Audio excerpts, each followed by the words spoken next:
this is the Führer precept, or saying the leader is the law. Now, we fast forward a year plus to October 3rd, and here is Congressman Sherman, who we interviewed here on air, other congressmen we interviewed, and Senator Inhofe, saying they marched in and told them martial law will be declared if you don't do this. So we go from the 80s to where don't talk about the martial law plans in the FEMA camps. If you want to know about that, you can know about it in executive session, Congressman Jack Brooks, to, oh, Congress, you're not allowed to see the plans now. To Congress, do what we say, we're under martial law.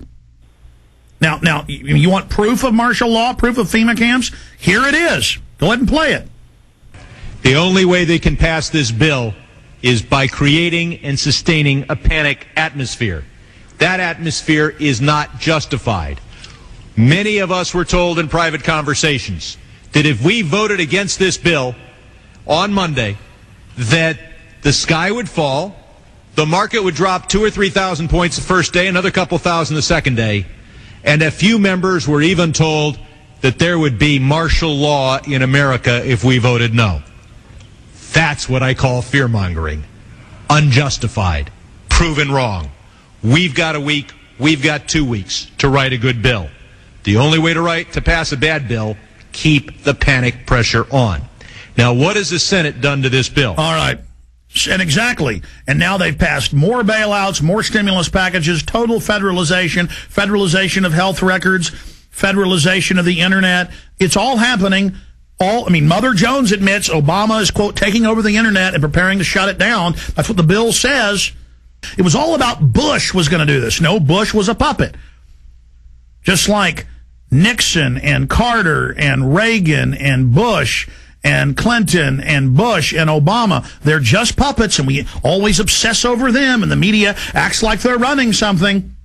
It's the executive power held by the National Security Council. In fact, 3 weeks ago, they had an article about General James Jones and the National Security Council saying they've now taken over continuity of government, even from the executive and Homeland Security, and that this private group runs it all. And then General Jones was in the CFR website writing, I take all my orders from former national security heads, Henry Kissinger and the CFR.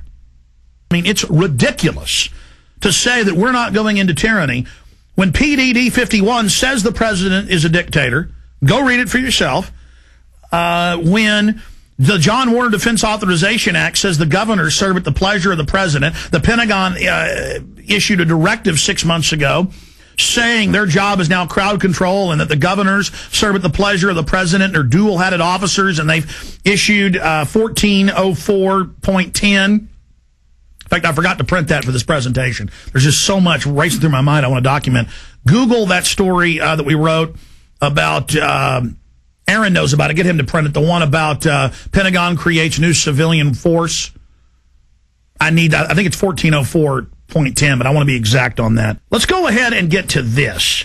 You want to see what goes with FEMA camps like a horse and carriage.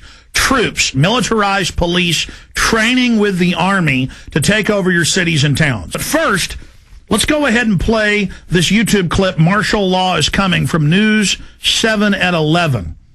Okay, let's go ahead and play this clip for folks. We have hundreds of these around the country as the police and military train to take over your towns and cities. Here it is. The scenario was a fake, but the pepper spray and billy clubs used to break up this riot were definitely real. Good evening, I'm Miranda Stevens. Whether it's terrorism, riots, or any major disaster, local agencies will be the first to respond.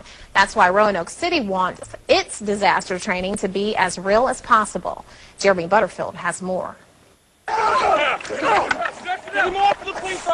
It's supposed to look like a riot, and the scene at William Fleming High School had all the elements. I'm one of the rioters that the guard and the police force had to take down and arrest, and did very successfully.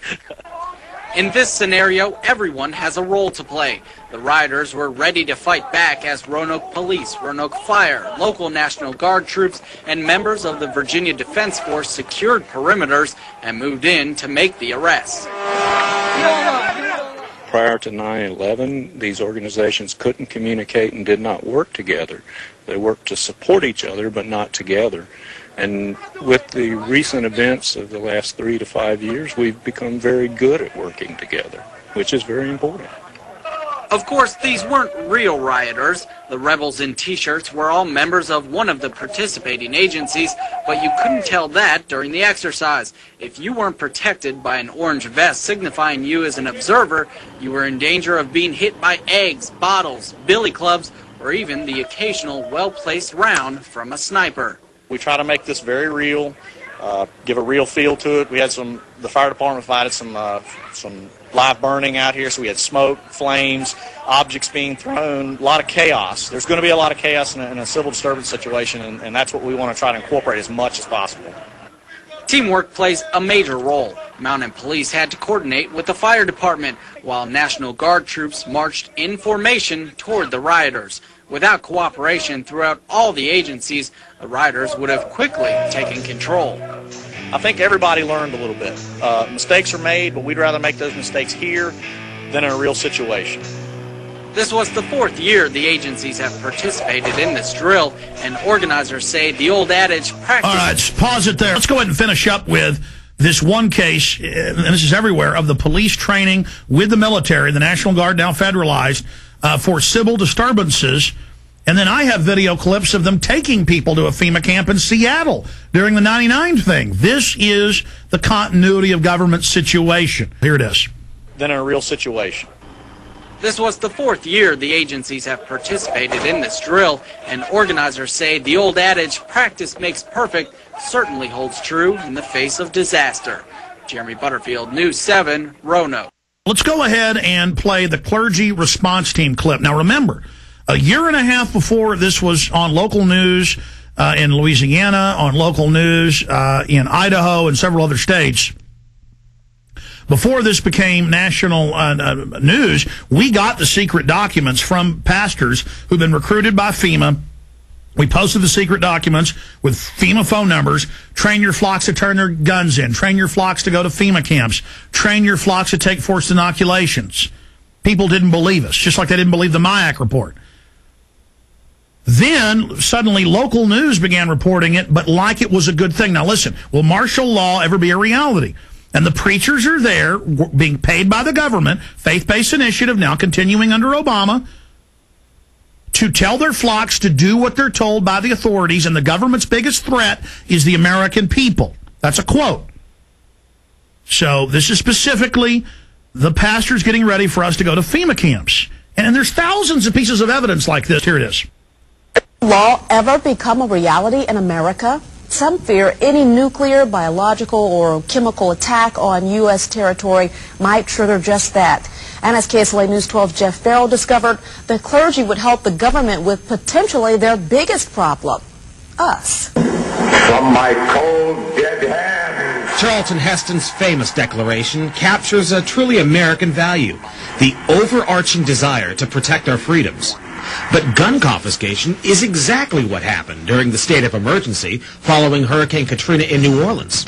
U.S. troops also arrived, something far easier to do even now thanks to last year's elimination of the 1878 Posse Comitatus Act. That forbid U.S. troops from policing on American soil. If martial law were enacted here at home, like depicted in the movie The Siege... All right, stay there. We're going to come back in 1 minute. This is the Führer precept, or saying the leader is the law. And so I'm going through some of the past stuff, and then we're going to really get into all the documentation coming up in the next segment. But here are the clergy response teams. Back that up about 10 seconds. I want them to hear that. If martial law ever becomes a reality, it will be the pastors who pacify the public. Now remember, secret FEMA program. It was secret. Shh, don't tell the public. We're going to pay you to read this to your flock. Tell them take shots. Tell them turn their guns in. Tell them Romans 13 to submit to a government takeover, okay? They're paying them to do this. That's why your church has got new vans and television sets, and suddenly you're hearing your preacher say this. How creepy and un-American is that? Total violation of the First Amendment. Congress shall make no law respecting an establishment of religion or prohibiting the free exercise thereof.